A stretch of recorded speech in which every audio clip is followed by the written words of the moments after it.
Hello everybody, this is the wheatgrass tutorial that I promised you all. I'm going to show you guys how I make wheatgrass. Um, why wheatgrass and why I emphasize it so much? If you go through my videos and if you're familiar with my literary work, you know that I emphasize and basically patronize wheatgrass very much. And there's multiple reasons why.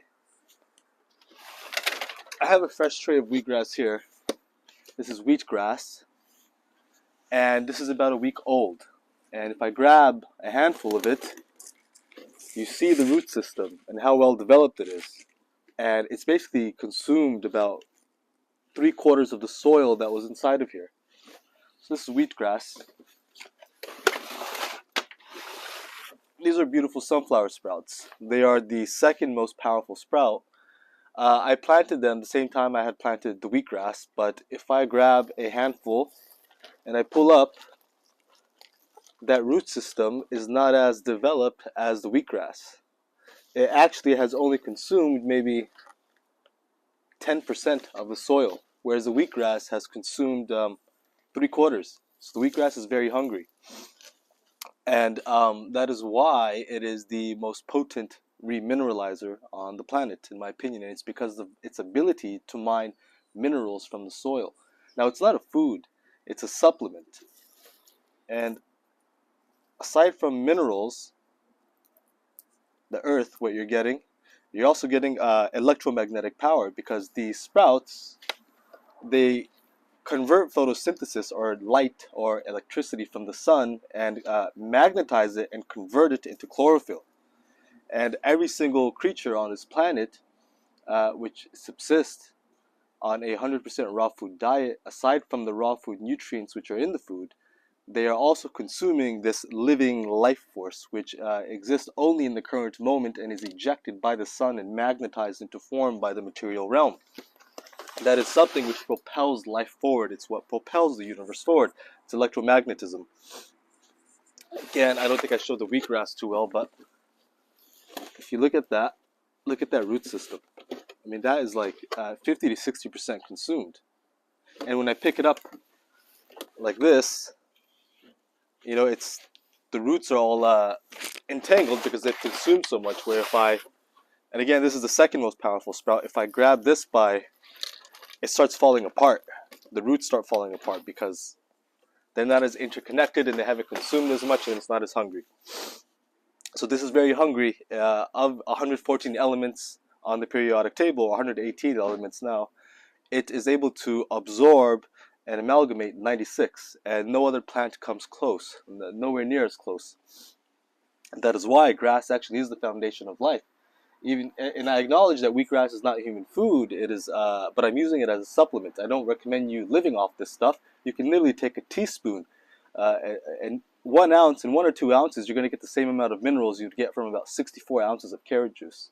So it's that powerful. Now, how do you grow this stuff? Tray. I'm going to have these things linked on Amazon or through Amazon links. I'll have them in the description below. It may be a little bit pricey because of the weight, and they may charge you a bit for shipping. So if you don't want to pay for that, I recommend finding a local hydroponic store. And you can find most of those materials there. Anyways, this is a hydroponic tray. It has holes on the bottom. Make sure you get the ones with the holes on the bottom. Wheat. This is wheat that I have soaked for 24 hours.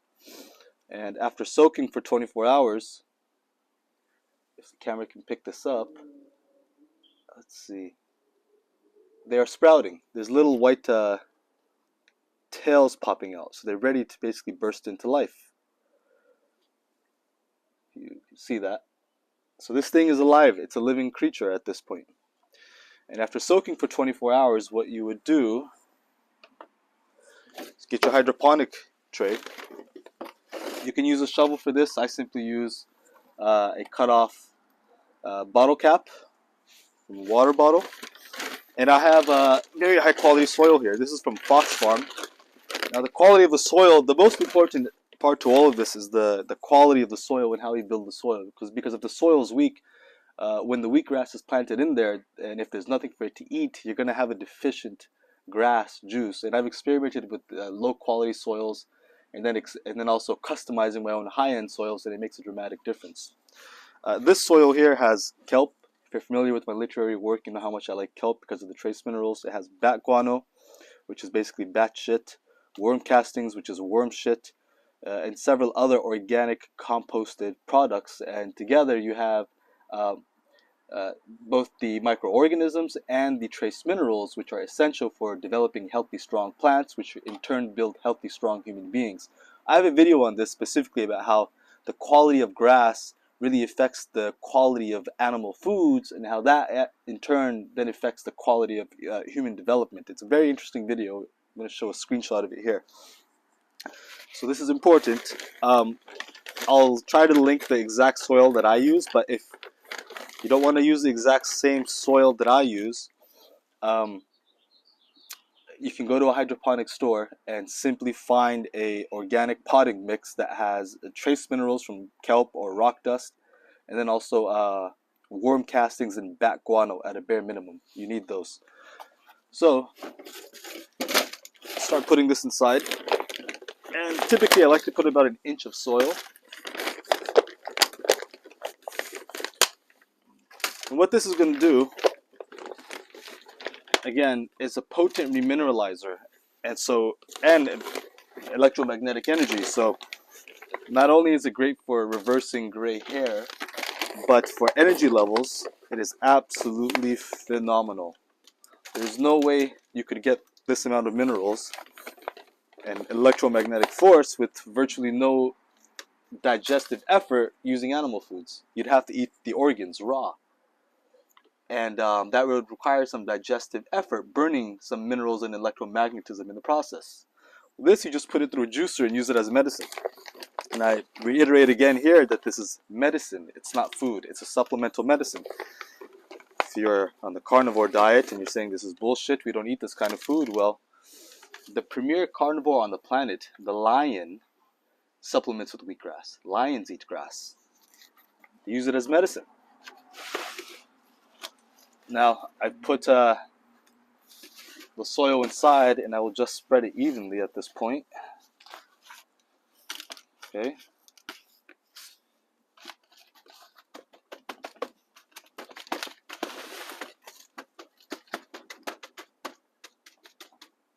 Then I flatten it out with another tray on top just to really give it an even surface.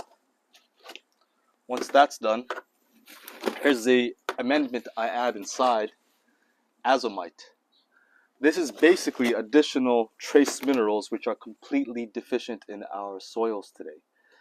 Due to petrochemical farming, the way we do agriculture, we don't rotate the crops, we don't re-amend the soil with organic products such as bat guano or worm castings, nor do we reintroduce biological cultures or minerals. We don't add any of this stuff back into the soil, which builds strong plants and healthy animals and humans. Instead, we use NPK fertilizers or synthetic fertilizers, which act more like a steroid. They act like a steroid, giving concentrated doses of only 3 nutrients, potassium, phosphorus, and nitrogen, which creates these big, strong-looking plants, but they're actually very weak. There's no trace minerals. The 116 elements on the periodic table, or 118, are not in the soil, and you need all of those for proper health. So I use this azomite, and this basically is from Utah, and it's volcanic ash from prehistoric volcanic eruption. And volcanic ash is full of minerals. It's one of the sources of minerals on the planet, and it had erupted, and then layers of it had settled on an ancient seabed, which is another source of minerals, sea minerals. And so the combination of this volcanic ash with the sea minerals is giving you just a very strong concentration of minerals, all of them, A through Z. And the most important minerals here are going to be those trace minerals: cobalt, lithium, these rare ones, even gold and silver. We need gold and silver. The human body needs gold and silver. And this stuff's not in the soil. You're not consuming it. So I usually do about 2 tablespoons per tray. And I just sprinkle it all over. And you see, for these conventional farms, even if you were to add this mineral rock dust, this trace mineral amendment to the soil, the plants would not be able to consume it, because in order for the plant to consume the minerals, they use the biological cultures in the soil. In a healthy forest, in a healthy forest, in a single handful of soil, there's over 50 billion microorganisms. And they have a symbiotic role that they play with the forest, with the tree floor, with the roots of the plants inside of the forest.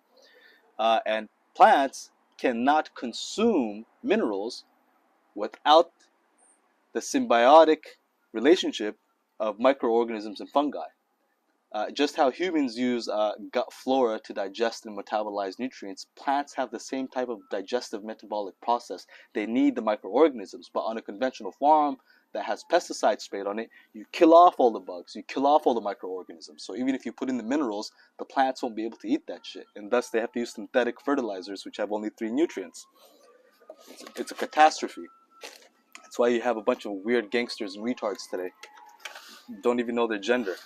But anyway, so this is the preparation for it. And after that is done, you get your wheatgrass,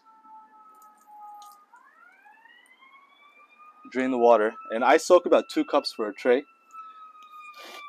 And then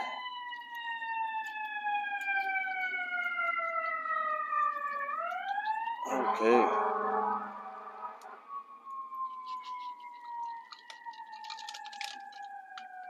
So that's 2 cups into this tray. And then what you want to do is you want to create a flat, even layer. You don't want them stacked on top of one another, because that can lead to fungus. Okay? So just a nice, even layer.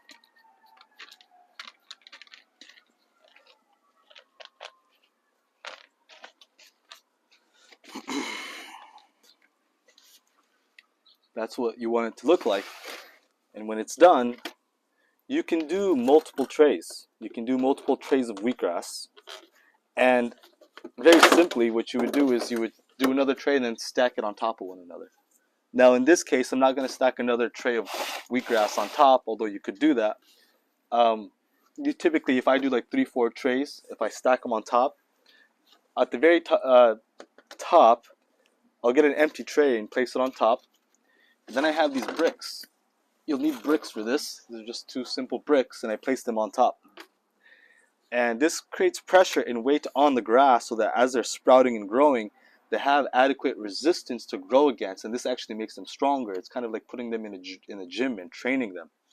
And you know, it's amazing because I'll have like 4 or 5 trays like this stacked on top of one another, and the most very bottom tray at a minimum has about 40 to 60 pounds on top of it, and it can manage to push this stuff off. I mean, it's powerful how strong these things can grow.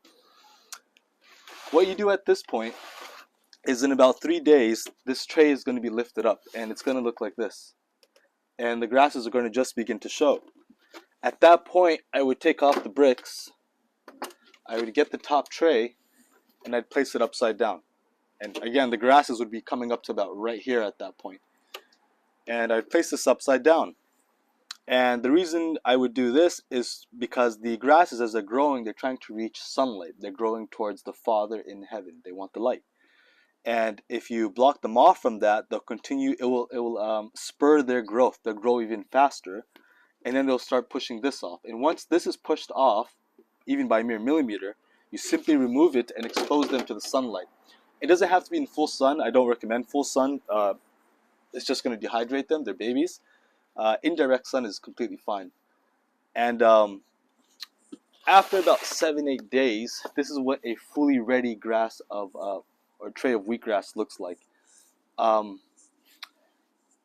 Let's see here if I can get this. In about 8-9 days, there's a point where the grass is going to have a jointing stage. It's going to start to separate. You want to consume it before that. There's a sweet spot. If you go too short, if you consume it prematurely, or if you go too long and let it grow too long, it starts to produce just a little too much phytochemicals, and they'll make you feel just sick. But there's a sweet stage right about 7 and 9 days where the phytochemicals are minimal. The taste is still going to be repulsive, but it's very absorbable and doable at that point. So 7 to 9 days is ideal. You can push it to 10 and 11 days even, possibly even 6 to 11 days. That's a sweet spot. And just what I do is I grab a handful, okay, I grab a handful and I simply cut it with a knife. And then I put it through a juicer and I drink it with lemon juice or orange juice. And it tastes horrific, it's repulsive, but it does the job. And let's see, is there anything else to add here? Yeah, use a chaser, use lemon juice or orange juice. And it's best on an empty stomach, so first thing in the morning and then maybe later before dinner. And that is wheatgrass. It will do amazing things for you. If you're familiar with my literary work, Nutrition and Hair Loss, you know that I'm a big advocate of this. Nutritional fortification and physical development. I write about how wheatgrass is essential for producing the trace minerals, or 118 elements on the periodic table, so that you can harmoniously develop the human being, because all of our indigenous ancestors were getting 118 elements on the periodic table, and they had harmonious developments. They're extremely happy people. They certainly were not confused about what gender they were. Certainly not. But anyway, if you guys have any questions, don't hesitate to comment in the comment section below. I hope you all found this video helpful. Thank you and have a wonderful day.